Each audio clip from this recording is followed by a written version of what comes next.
Hello friends, welcome to my YouTube channel Physics Maestro. So today we have completed 200 subscribers on our YouTube channel. So thank you everyone for this love and support. So today I have brought donuts for all of you. So yes, this is the donut. I hope you all will enjoy this. So yes, I'm kidding. Today I have brought a donut problem. Like it's a very interesting problem, and why I'm calling it a donut problem, you will understand that later on. So yes, let us now read our question and yes, enjoy this amazing problem. So here is the question. So the question says, uh, there is a thin uniform donut of square cross section A and radius r. It is released from rest and falls vertically under gravity through horizontal radial magnetic field B produced by north N and south S. Magnetic poles are shown in the figures. The ring has mass m, radius r, and resistivity rho. The center of the ring falls down the vertical line of the symmetry of the system. So yes, if you guys want to try, you can pause the video and give it a try. I am now moving on to the solution part, and in question there was given only two the question has only two questions. The actual part I have tried to generate some more questions to make it more interesting. I hope you all will love the question that I have generated. I have tried to make it as detailed as I could. So I wanted to make this as a question as well, like this one. So yes, let us now move on to the detailing of this problem. After and with that, we will like come and check what questions we have completed and what not. So let us now just analyze the problem. So the problem is something like, it is like this. It is like a cylindrical. It is like a cylindrical, like this cylindrical magnet, like this. It is kept like this,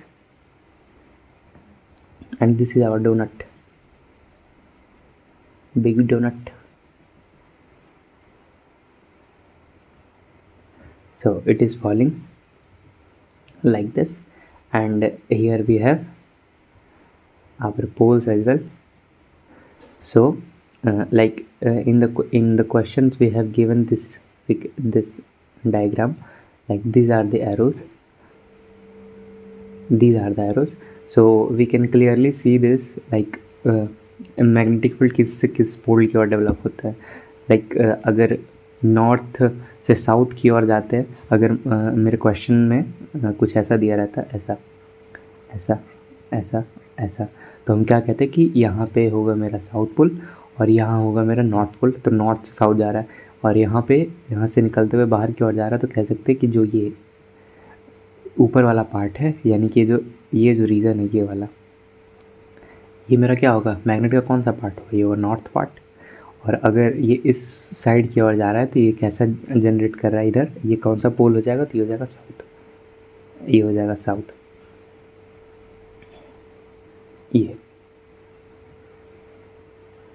so yes, I hope this diagram is clear to you and why this diagram was given in the question. So yes, this was what we were supposed to do and what we were supposed to analyze. And in our question we have to find like terminal velocity. So let's see like terminal velocity कब possible होगा, जब ये वाला जो मेरा जो donut है, donut जब गिरने लगेगा और गिरते रहेगा, इसके फोर्स भी लगेगा. लाइक जैसे हमने एक बेसिक एनसीईआरटी लेवल जो प्रॉब्लम करते हैं कि लाइक रिंग है और उसके ऊपर से मैग्नेट गिर रहा है, तो उसके अपोजिट नॉर्थ पोल से गिर रहा है, तो वहाँ पे ही एक इंड्यूस ईएमएफ आएगा और उसके चलते फोर्स लगेगा उसके ऊपर. तो उस तरह के जो केसेस थे, उसी तरह से यहाँ पे भी क्या होगा कि जब हमारा होने वाला रहेगा ये इसे क्या कहेंगे हम, टर्मिनल वेलोसिटी। उस केस में भी जो हमारा फोर्स होगा वो हमारे mg को बैलेंस कर देगा। सो हमारे mg को यहाँ पे ये बैलेंस कर देगा। सो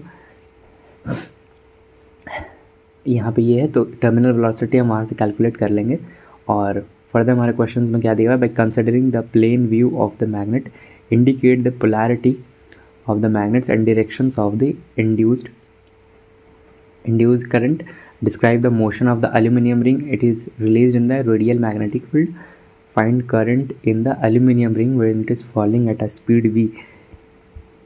So these are our questions, and let's now proceed to our solution part.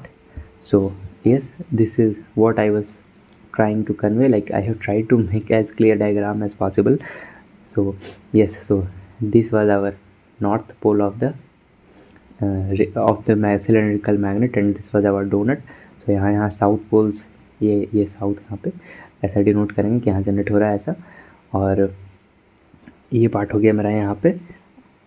और अगर हम यहाँ पे देखना चाहें, जो हमें एक जो एनालाइज करना था कि considering plane view of the magnet indicate the polarity of the magnets and directions of the induced current. तो पोलैरिटी तो हमने दिखा दिया, वो डोनट और उसका क्या पोलैरिटी रहेगा। अब डायरेक्शन ऑफ इंड्यूस्ड करंट हमको दिखाना है। तो इंड्यूस्ड करंट के लिए क्या कर सकते हैं फ्रेंड्स, लाइक देखो यहाँ पे ये जैसा मैं दिया हुआ है, तो इसका वेलोसिटी किस डायरेक्शन में, इधर की ओर। तो जो हमारा जो राइट हैंड थंब रूल से था कि लाइक जिस डायरेक्शन में मैग्नेटिक फील्ड उधर ऐसे रख दो और थंब को पॉइंट कर दो नीचे की ओर। जहाँ पे मेरा वी दिख रहा है वहाँ पे वी को रख देंगे, और जहाँ पे मेरा पाम खोलेगा वो मेरा दिखा देगा फोर्स, वो पार्ट मेरा दिखा देगा फोर्स। तो लाइक ऐसे रखो कि हम ऊपर से देख रहे हैं, ये वाला जो स्क्रीन है उसे कोशिश करो कि हम ऊपर से देख रहे हैं, और नॉर्थ पे रखो अपने अंगूठे को, चूँकि उसी डायरेक्शन में हमारा वेलोसिटी हो रहा है, रिंग नीचे जा रहा है। और अपने जो उंगलियां हैं उसे खोल दो मैग्नेटिक फील्ड के डायरेक्शन में सीधे। तो हमें क्या दिखेगा कि जो हमारा राइट हैंड साइड का जो पाम है वहाँ से जो जिस डायरेक्शन में दिख रहा है वो उसी डायरेक्शन में मेरा इंड्यूस्ड ईएमएफ भी जनरेट होगा। और उसी चीज़ को अगर हम सर्कुलर पाथ में कोशिश करेंगे, वो जो डायरेक्शन था उसी को हम घुमाने का कोशिश करेंगे, तो हमें वो दिखेगा कि वो क्लॉकवाइज डायरेक्शन में मूव कर रहा है। और यही है ये भी। और एक और तरीका है Fleming right hand thumb rule से कि आप फोर्स के डायरेक्शन में रख लो मैग्नेटिक फील्ड, और वहाँ से भी आप इंड्यूस्ड ईएमएफ को देख सकते हो। तो आप हम वहाँ से भी देख सकते हैं। मुझे ये वाला ज़्यादा सही लगता है कि वेलोसिटी में रख दो थंब को मैग्नेटिक फील्ड के डायरेक्शन में, सारे उंगलियों को, फिंगर्स को, एंड जब पाम होगा एंड जो पाम होगा वहाँ मेरा फोर्स दिख जाएगा। तो वो मेरा फोर्स दिख जाएगा, और फिर कह सकते हैं कि उस डायरेक्शन में मेरा ईएमएफ भी जनरेट होने लगेगा। तो ये पार्ट हो गया मेरा, एक पार्ट तो कंप्लीट हो गया क्वेश्चन का, डायरेक्शन ऑफ इंड्यूस्ड ईएमएफ। ये पार्ट मेरा डन हो गया है। So this part is done. So actually I'm having cold, so that's why थोड़ा सा आवाज़ थोड़ा सा दबदबा सा है, so please manage. And yes, let us move on to our second part. And यहाँ पर क्वेश्चन में है कि describe the motion of the aluminium ring when it is released in the radial magnetic field. अगर जब ये release होगा तो इसके मोशंस को हम कैसे एनालाइज कर सकते हैं, दिखा कैसे सकते हैं कि क्या कमेंट कर सकते हैं इस पर कि जब ये पहले तो रिलीज़ होगा तभी ग्रेविटी जी से नीचे जाने की कोशिश करेगा। और जैसे उस वाले पुराने केस में था कि जब मैंने दूर था तब वो उस पर मैं ईएमएफ कम जनरेट हो रहा, तो फोर्स कम लगेगा तो आराम से हो जाएगा। लेकिन जैसे वो पास आएगा फोर्स उस पर ज़्यादा लगने लगेगा, ऑपोजिट का लगने लगेगा, और वो जो है जी माइनस यानी कि जी जो लगेगा, मतलब जी से तो कम ही स्पीड से वो नीचे गिरेगा। तो यहाँ पे भी वही होगा कि इवेंचुअली क्या होगा, एल्यूमिनियम जो वेलोसिटी है वो तो इंक्रीज़ करेगा, लेकिन एक पर्टिकुलर टाइम के बाद में एक्सेलरेशन जीरो हो जाएगा, यानी कि फोर्स कांस्टेंट हो जाएगा। और जब फोर्स कांस्टेंट हो जाएगा तब हम ये कह सकते हैं कि रिंग ने अपना टर्मिनल वेलोसिटी रीच कर लिया है। और इस टर्मिनल वेलोसिटी कब होगा कि जब वो mg के बराबर हो जाएगा अपने वेट के। तो वहाँ से अब फर्दर कैलकुलेशंस हम आगे देखते हैं। सो ये पार्ट हो गया। And yes, so today I am trying to write with the video. So yes, so ये पार्ट रहा। तो अगर हम EMF का बात करेंगे तो EMF को कैसे लिख सकते हैं, B टाइम्स LV एंड यहाँ से फिर कह सकते हैं B times 2 pi R V. Radius दिया हुआ है, तो अगर कहीं पे मेरा रेडियस अगर बड़ा लिख दिया या छोटा लिख दिया तो प्लीज़ माइनस। सो ये रहा, एंड ये आ गया मेरा ये ईएमएफ, मेरा ईएमएफ ये आ गया। और यहाँ से अगर हम चाहें करंट के लिए तो करंट का रिलेशन क्या हो सकता है, ये देखो जो आपको याद है ये लाइक हमने जो पढ़ा था मोशनल ईएमएफ वाले पार्ट में, ये रहा स्लाइडर और ये रहा मेरा मैग्नेटिक फील्ड ऐसा ऐसा, और ये v वेलोसिटी से मूव करेगा, ये l है। तो यहाँ e कैसे लिख सकते थे ईएमएफ को, ये लिख सकते थे b टाइम्स एल वी, ये लिख सकते थे एक। और दूसरा क्या लिख सकते थे I इक्वल्स ई, ये ईएमएफ टाइम्स ये पार्ट था हमारा EMF equals I by. So यहाँ पे हमें EMF equals I times R, current times resistance. तो ये हमारे यहाँ से ईएमएफ वाला पार्ट आ जाता है। तो ये सेकंड इक्वेशन आ जाता था, और उसी तरह से हमारा दूसरा इक्वेशन भी आ जाता था कि W equals E by D, इस टाइप से जो भी हमारे इक्वेशन आते थे मोशनल ईएमएफ के लिए। तो ये था हमारे मोशनल ईएमएफ के लिए।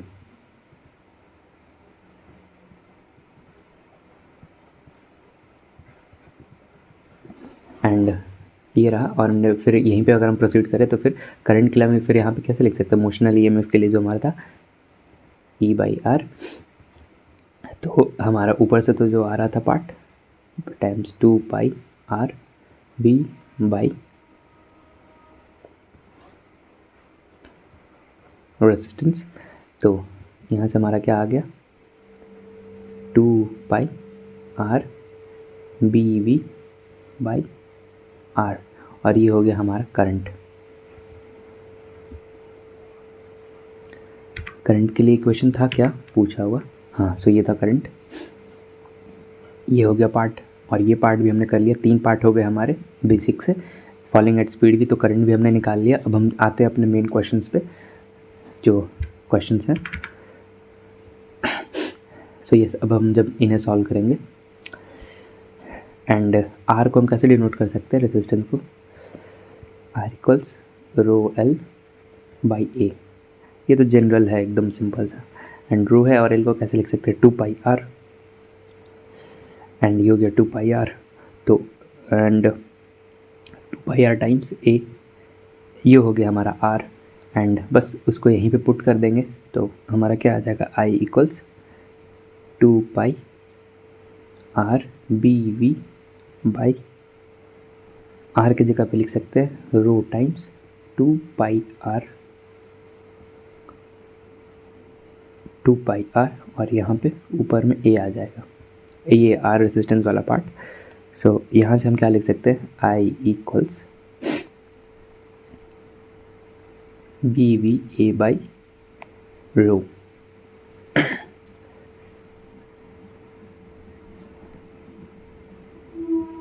सो ये एक पार्ट का हमारा आंसर आ गया।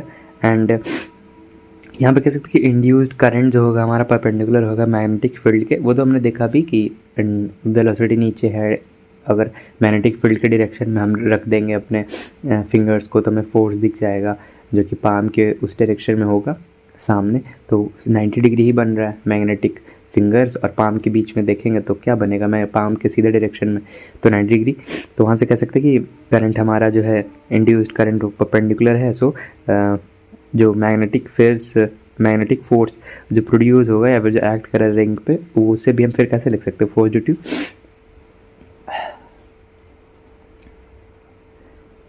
एफ मैग्नेटिक, यहाँ से भी जो कैसे लिख सकते हैं B times I times L, ये हो गया। एंड बी हुआ, आई का वैल्यू हमारा आया हुआ है B V A by rho, and L का तो वैल्यू पता ही है 2 पाई आर।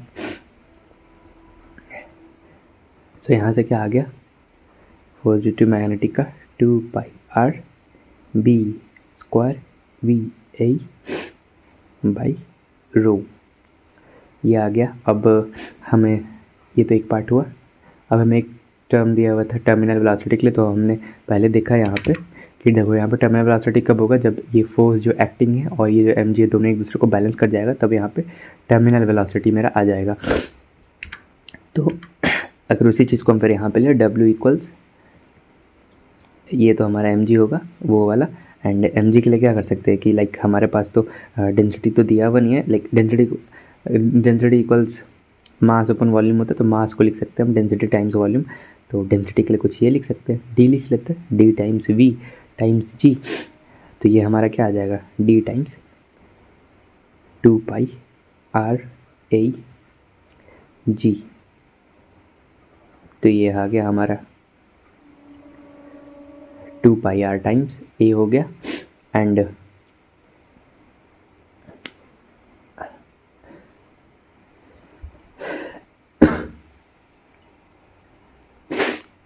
सो ये हमारा पूरा पार्ट हो गया W के लिए। एंड टर्मिनल वेलोसिटी पर रिजल्टेंट फोर्स 0 हो जाएंगे, यानी कि जो अपवर्ड मैग्नेटिक फोर्स वो इक्वल टू mg के हो जाएगा। तो अब यहाँ से हम सीधे ये कर सकते हैं,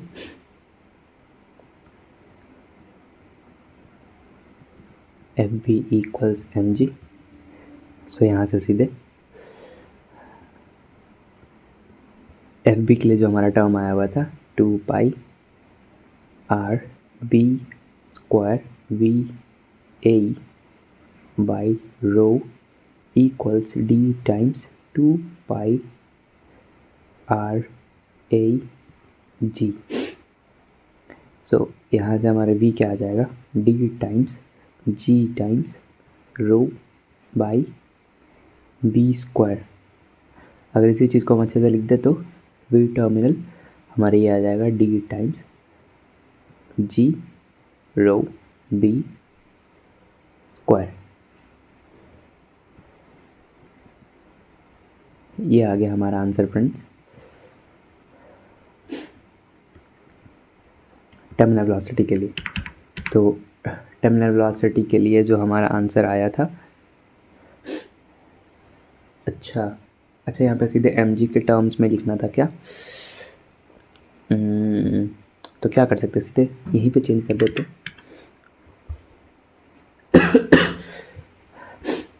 लाइक ये वाला जो पार्ट है बस इसे ही तो रिप्लेस करना है हमें m से, तो बस यही हो जाएगा। और तो यहाँ से v क्या हो सकता है, v इक्वल्स हो जाएगा ये mg upon 2 pi r b square a, और यहाँ पे ऊपर में रो आ जाएगा, तो mg times rho by 2 pi r b square a।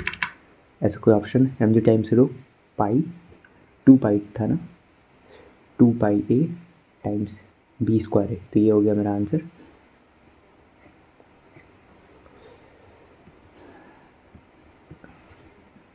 ये रहा मेरा आंसर,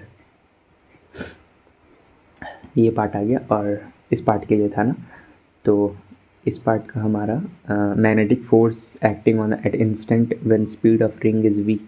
सो ये क्या हमने कैलकुलेट किया था फ्रेंड्स, फोर्स था 2 pi r b square v a by row, v square a by rho. So FB क्या था, हाँ 2 pi r b square v a, b square v a by rho.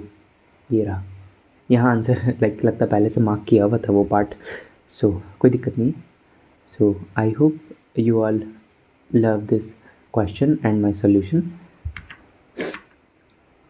So yes, कोई ज़्यादा hard problem नहीं था, but जैसा कि आज 200 सब्सक्राइबर्स पूरे हो गए, so I thought to like gift you donuts. So I have now gifted you donuts in the form of EMI problem.